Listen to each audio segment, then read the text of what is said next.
তেওঁ এগৰাকী ভগৱান স্বৰূপ ব্যক্তি। তেওঁ ভগৱানৰ স্বৰূপ হয়।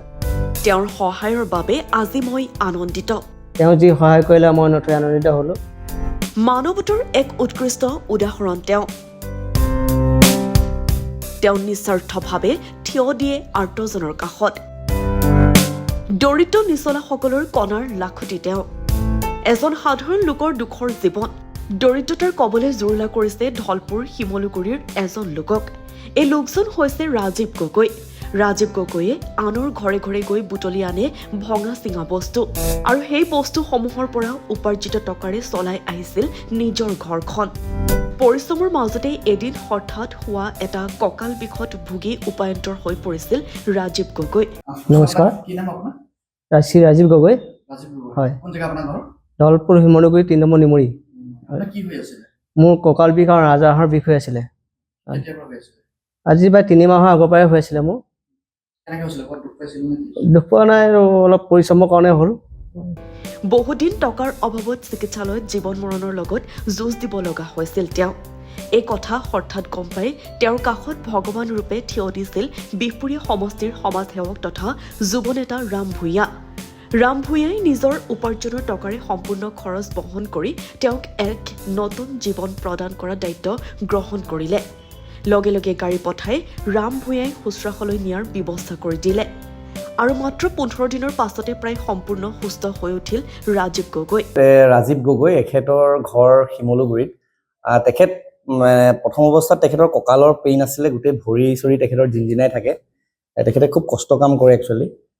আৰু যেতিয়া তেখেতৰ পেইন হৈছিলে, আজি আমাৰ ইয়ালৈ অহা প্ৰায় 15 দিনমান বেছিয়ে হ'ল চাগে, 15-16 দিন হ'ল।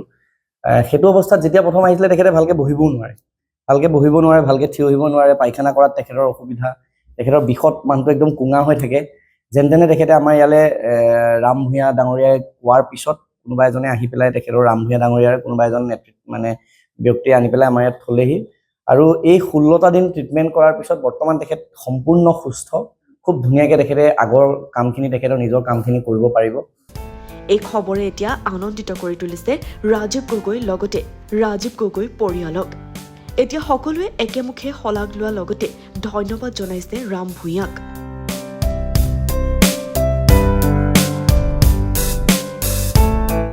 ৰামদা, মই ভাবোঁ তেওঁ ভগৱানৰ স্বৰূপ হয়।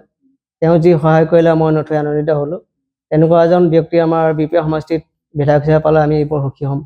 আৰু ৰাম ভূঞা ডাঙৰীয়াৰ যি নেতৃত্বত এই যি পদক্ষেপ, এই দুখীয়া দৰিদ্ৰসকলক এই যি পদক্ষেপ তেখেতে আগবঢ়াইছে, আমাৰ এই লখিমপুৰৰ শুশ্ৰূষাত এতিয়ালৈকে প্ৰায় 20 জনতকৈও অধিক চাগে ৰোগী আমি ৰাম ভূঞাৰ নেতৃত্বত আমাৰ ইয়াতে সুস্থ হৈ পেলাই গৈছে। এতিয়াও বহুতকেইজন ৰোগী আমাৰ ইয়াতে আছে আৰু এখেত আজি খুব ধুনীয়াকৈ আকৌ আগৰ অৱস্থালৈ যোৱাত আমাৰ শুশ্ৰূষাৰ যি এফৰ্ট, শুশ্ৰূষাই যিখিনি কৰি দিলে সেইখিনিতো আমি তেখেতে আকৌ ধুনীয়াকৈ নিজৰ কাম কৰিব পাৰিব। আৰু ৰাম ভূঞাৰ এই পদক্ষেপক আমি সঁচাকৈ শলাগ লৈছোঁ। আগলৈও তেখেতে এনেকৈ দুখীয়া আৰ্তজনক সহায় কৰি যাওক, তাৰে কামনা কৰিছোঁ। News desk report, daily news network Assam.